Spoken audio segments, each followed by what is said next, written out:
Today on CityCast Chicago. In a city where Latinos make up the second largest demographic, we continue to see more representation in politics from city council to Congress. There's a chance next month Chicago will elect its first Latino mayor. Dr. Wilfredo Cruz has tracked this rise in his new book, Latinos in Chicago: Quest for a Political Voice. It's Monday, January 23rd. I'm Jacoby Cochran, and this is CityCast Chicago.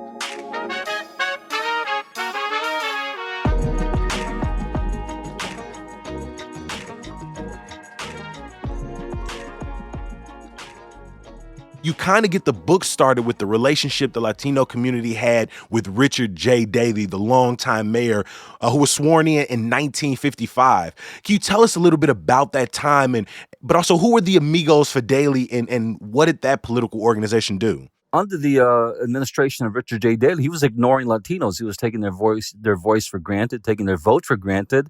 Also, a group called Amigos for Daley, which are mostly Mexican business people, kind of formed an organization, and they started reaching out to the mayor, trying to get their foot into City Hall. And the mayor was giving them business licenses and permits. He kind of saw them as a non-threatening conservative group that would help him push his agenda. But for all their work, they received very little in return. They didn't get any jobs at city government.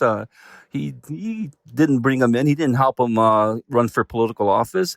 So they were given a lot and getting very little in return. What was sort of driving the political interest of Latinos across Chicago? Well, they were trying to get their foot in the door like other communities. They were trying to get a voice. But again, they were neglected. And then the chapter on Richard J. Daley, I basically saying that it was the machine that kept them out. You had white aldermen in wards like the 31st Ward, Thomas Keene, who didn't bring in the growing Latino community.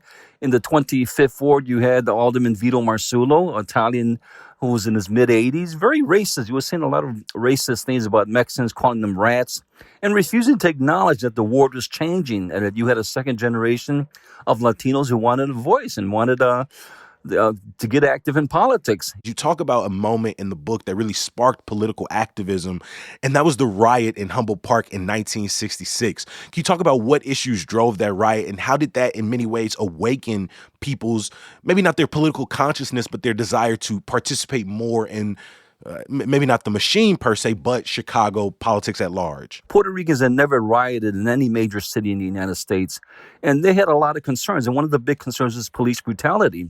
The police department was predominantly white. You have very few African Americans, very few Latinos. It was mostly Irish controlled, and they were very mean and very hard with the Puerto Rican community. And they endured a lot of brutality for a long time. They complained. And again, nobody listened to them. The mayor didn't listen to them. The white alderman didn't listen to them. And so this came in 1966 after the first Puerto Rican parade downtown. There was an altercation in Division Street. I guess a police officer shot this young man who was fighting. They said he's armed, and witnesses said he was not armed. And so the young people started pelting the police with rocks and bricks, and this riot went on for 3 days. And Mayor Richard J. Daley was stunned. They were expecting the black community to riot in 1966, not the Puerto Rican community. They had a whole list of concerns that were very legitimate. And Mayor Richard J. Daley blamed it on outsiders. He was saying these were outsiders. These were communists who were coming in, troublemakers, disturbing the community. So he really didn't take their concerns very serious. In some of the years after, very shortly after, you would see the emergence of groups like the Young Lords in Lincoln Park and in Humboldt Park growing more politically active, building coalitions with like the Black Panthers. Can you talk about the influence young political groups and young people inside the Puerto Rican, the Mexican community, how important were they to activating their communities? The Young Lords is very, very important. They were actually a street gang, and then they got very politicized in Lincoln Park.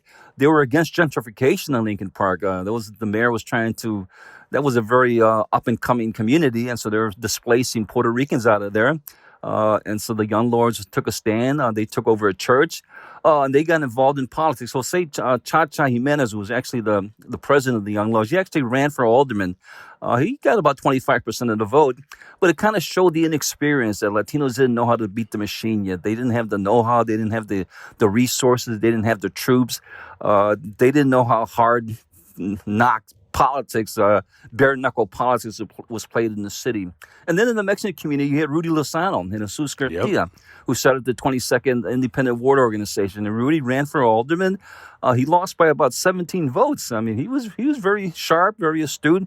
Unfortunately, he was assassinated by a gang member. That murder was never solved. People believe that he was assassinated because of his labor and political organizing. And then after that, Jesus Garcia kind of took the mantle and continued Rudy Lozano's work. And he eventually got elected as alderman and then later on as state senator. And now he's a congressman and he's actually running for mayor. Some polls predict he's a front runner. So it's a very interesting trajectory of how the Latino communities come about in terms of political empowerment in the city of Chicago. And the congressman is not shy about giving you his 40-year history and his connection to Harold Washington. How did the late mayor not only court the Latino vote across the city, but really, invest in maybe speaking directly to community members in ways that candidates had not prior to? Yeah, he came out. He was one of the first politicians to come out into the community, Puerto Rican communities and Mexican communities, and talk to the people. He came to the churches. He came to the community centers. He ate the food. He was very, very, very charismatic and really reached out and was saying, you've been marginalized just like we have in terms of the political machine. And if I get in office, I'm going to be a reform mayor and I'm going to appoint Latinos to my administration and I'm going to bring you in and give you a piece of the political pie. And so he was saying things that really resonated with the Latino community. And Jesus Garcia had seen him before in Congress and said he was a very progressive congressman. He was pushing immigrant rights. He was pushing things that were really very important to the Latino community. So they kind of knew his track record already. I quoted Jesus Garcia in the book. He tells Harold Washington, if you run for mayor, you got the support of the Mexican community. He brought in, for the first time, black and brown faces at City Hall, getting them good jobs in the Department of Waters, the Streets and Sanitation, Department of Sewers. Brought in more women. Yes, but a lot more women. He's very, very progressive in terms of bringing in women. Asian Americans. He had the Commission on Gay Affairs, Latino Commission and Latino Affairs. He also declared Chicago a sanctuary city. He didn't want officials here, helping the immigration go after Mexicans and people who were undocumented. He says he was the father of sanctuary cities in the United States. He was way ahead of his time in terms of being a very progressive, independent politician.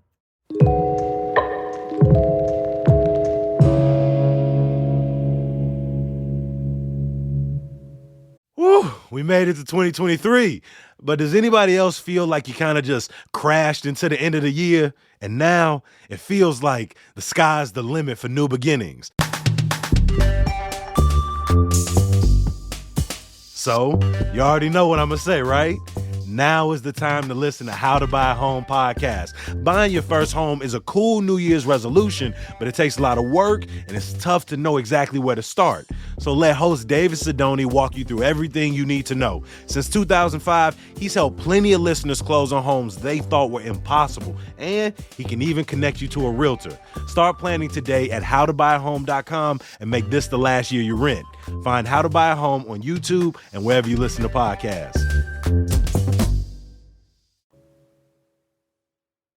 We keep alluding to Congressman Jesus Chuy Garcia, who, again, 40 years into his career, there are some people who will still say he has lived up to his progressive roots. And some will say after 40 years of being an alderperson, a representative, a Cook County commissioner, congressperson, that one can only be a part of the machine after so long. But I want to know, how did he get his start in Chicago's political arena? Well, he got to start again going all the way back to Rudy Lozano, the 22nd Ward Independent Organization. I don't think Jesus Garcia is a machine. A reporter asked him, was he trying to create a new machine? Because he's helping a lot of young Latinos and Latinas get elected to political office. And so people are saying, you creating another machine. And he said, no, this is not a machine. These are progressive people who want a voice. I don't have jobs to give out. This is not patronage. We're not excluding other people. I want to talk about the next Daley stint, right? Starts in 89 and moves throughout the 90s. Mayor Richard M. Daley, how did he go about reaching out to Latino voters, and what promises did he make? Did he pick up from his father, or did he maybe carry some of the tactics from the Harold Coalition? Well, when he first started, everybody assumed he was going to be a reform mayor. I mean, the media gave him a big honeymoon.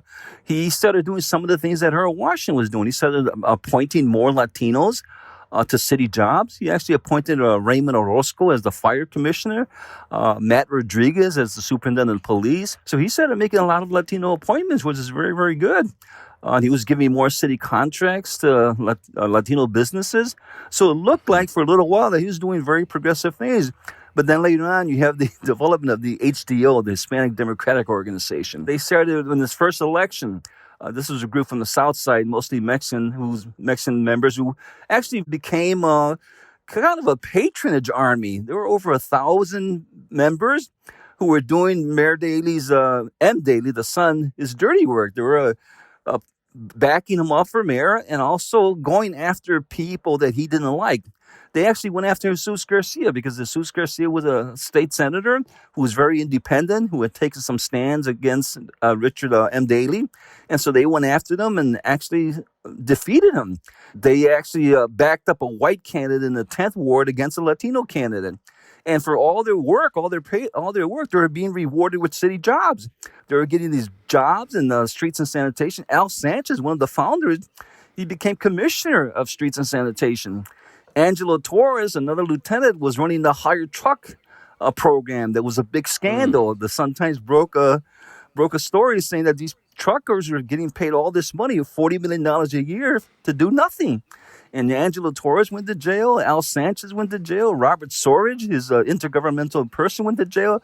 So he was doing what his father was doing. It was a machine politics from day one. And in many ways, you see coming out of a lot of that crop of individuals that a lot of elected officials from, I mean, obviously, not just the Latino community. We've seen this across anybody who gets into Chicago politics, whether you're white, black, Asian, Latino, but some find themselves wrapped up in corruption and the same machine politics they once fought against. So it leads to this question, right? Is there a way to succeed in Chicago politics without being corrupt or at least kind of, skirting the rules or, scratching back, so to speak? It's kind of sad. Here, the Latino community had waited so many years for progressive, independent-minded politicians, and you had people like Ricardo Munoz and Alderman Danny Solis and Ambrosio Medrano, State Senators Martin Sandoval, State Representative Luis Arroyo, all getting caught up in bribery and schemes, and a lot of them ended up in jail.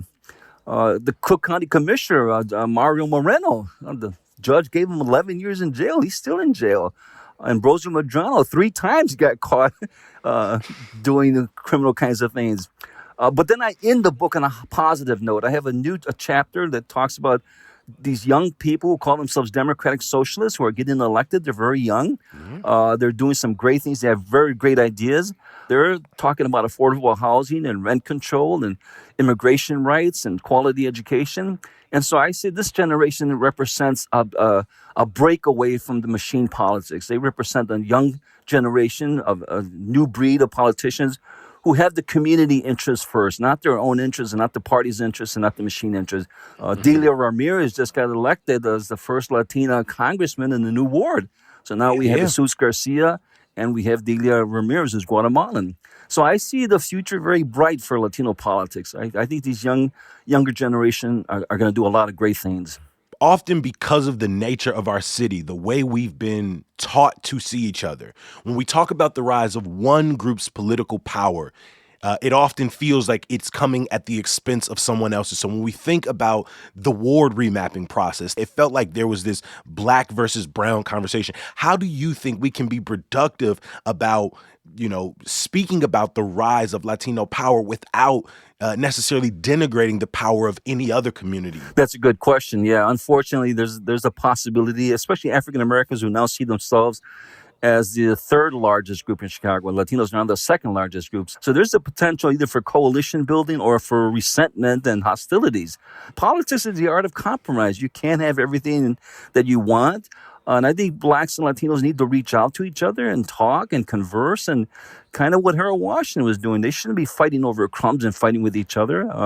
And because one group makes progress, the other group should not look at it as somebody's taking something away from me. I think the African-American community is still very, very politically strong. I mean, you have Lori Lightfoot, you have Kim Fox, you have Tony Preckwinkle, and those are big, powerful positions.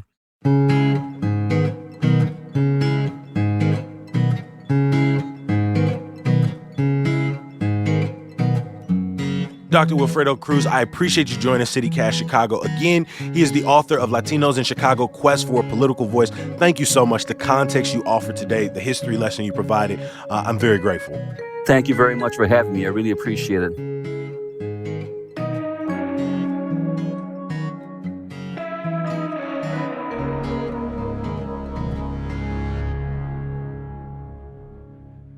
Before I let you go, a little bit of news, y'all. Chicago Public Schools has published its proposed calendar for the 2023-24 school year. Listeners can provide feedback on their website until Wednesday at 5 p.m. The board will vote on the final calendar in February. Southwest Side City Council candidates in the 12th, 13th, 14th, and 15th wards are holding a forum Thursday from 7 to 9 p.m. at Curie High School in Archer Heights. You can submit questions at the link in the show notes. Early voting in February's election begins this Thursday at 2 sites in the Loop: the Election Super Site at 191 North Clark Street and the Chicago Board of Election Office at 69 West Washington Street. And some good news to get you through. In celebration of Lunar New Year, there are great events this week from Uptown to Chinatown, including the Lunar New Year Parade this Sunday. It starts at 1 p.m. at 24th and Wentworth. For some of those events, make sure you subscribe to our daily newsletter, Hey Chicago, at chicago.citycast.fm. I'm going to talk to you tomorrow. Peace. I'm going to ask that question one more time. You don't have to answer it. I wasn't recording until you started, so I just want to make sure we have that on the record. So I'll ask it as if I said it for the first time.